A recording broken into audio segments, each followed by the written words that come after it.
Hello everyone दोस्तों, सुनील देवी channel में आप सभी का स्वागत है। मकर संक्रांति त्यौहार आने वाला है जो हर वर्ष 14 जनवरी को मनाया जाता है। इस दिन दान करने से बहुत ही बड़ा पुण्य मिलता है।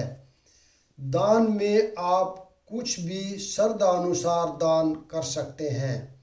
सबसे पहले सुबह उठकर अपने घर की साफ सफाई करके स्नान करके व पूजा करने के बाद ही दान करना चाहिए। अब मैं बताता हूँ दान करने की विधि। जो मकर संक्रांति के अंदर हम दान करेंगे उसकी विधि इस प्रकार है। उन सभी को सबसे पहले जो भी हमने दान करना है उन सभी चीज़ों को एक जगह पर इकट्ठा रखें और सभी पर शुद्ध गंगाजल लें। गंगाजल शुद्ध जल के अंदर मिलाएं। शुद्ध जल के अंदर मिला करके पुष्प ले करके और उससे सभी के ऊपर छिड़काव करें, जिससे जो भी दान देने का सामान है वो उसका शुद्धिकरण करें। उसको शुद्ध कर दिया। इसके बाद शुद्ध करने के बाद हाथ जोड़कर नमस्कार करें। सबसे पहले दान के अंदर आता है, हम शुरुआत करते हैं नारियल से, क्योंकि नारियल को सबसे शुद्ध और शुभ माना गया है। इसके बाद आता है गुड़ का दान।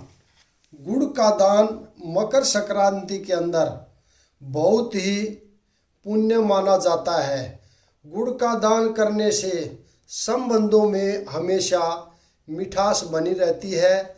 साथ ही आपकी समाज में मान मर्यादा और प्रतिष्ठा बनी रहती है। इस प्रकार आप मकर संक्रांति के अंदर गुड़ का दान कर सकते हैं। इसके बाद गुड़ के दान के बाद फिर आता है तिल का दान। तिल का दान करना मकर संक्रांति के अंदर बहुत ही शुभ माना गया है। तिल का दान करने से हमें अक्षय फल की प्राप्ति होती है और आप तिल चाहे सफ़ेद हो चाहे काला तिल हो, आप कोई भी तिल ले सकते हैं या तिल से बनी हुई कोई भी मिठाई भी ले सकते हैं। अभी आता है अनाज के अंदर सबसे पहले गेहूँ। आप सबसे पहले गेहूँ का दान, ये आप गेहूँ का दान भी आप कर सकते हैं। उसके बाद गेहूँ के बाद आप बाजरा का दान भी कर सकते हैं। बाजरा भी बहुत ही शुभ माना गया है। उसके बाद आप चने का दान भी कर सकते हैं। चने के दान के बाद अभी आप चावल का दान भी कर सकते हैं। चावल भी बहुत ही शुभ माना जाता है। और अब हम धनिया को भी दान कर सकते हैं।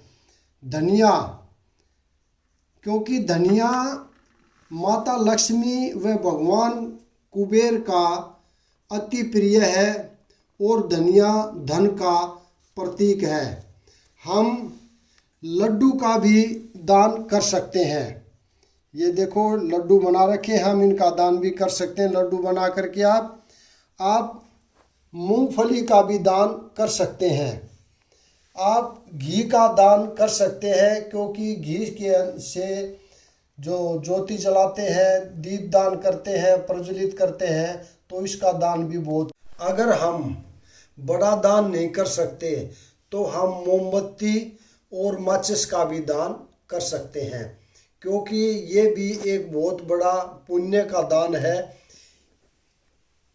ये राह दिखाता है और रोशनी भी करता है।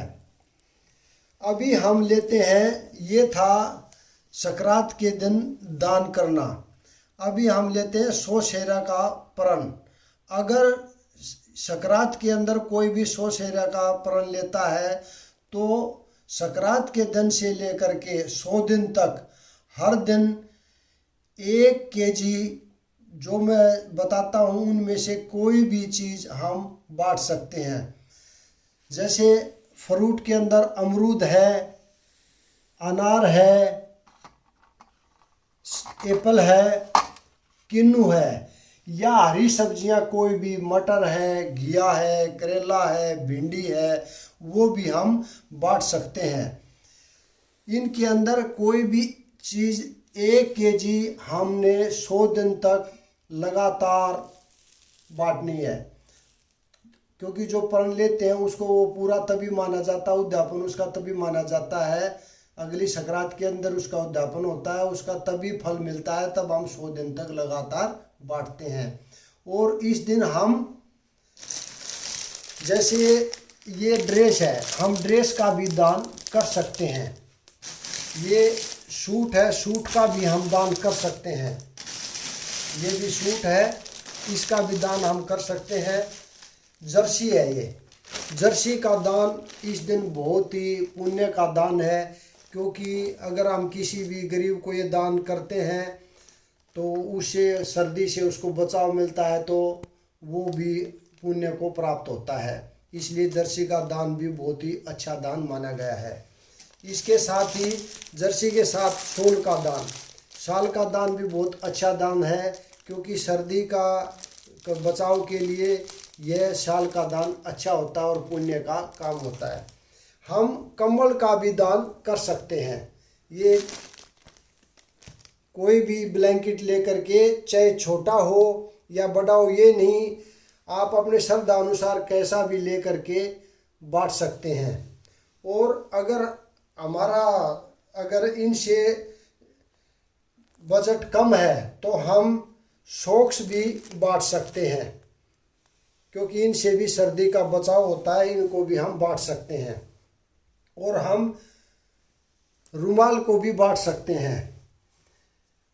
जो भी हम दक्षिणा देते हैं, जो भी दान करते हैं, उस दान के अंदर दक्षिणा बहुत ही ज़रूरी है। अगर हम जितने भी आइटम अगर एक ही को देते हैं तो इनको सबको मिलाना नहीं चाहिए, और दक्षिणा फिर एक को ही दे देनी चाहिए। अगर हम अलग अलग देते हैं तो दक्षिणा अलग अलग, जितनों को देते हैं अलग अलग सबको दक्षिणा देनी चाहिए। ये था मेरा संक्रांत का दान देने की विधि और सौसेरा का जो प्रण लेते हैं वो।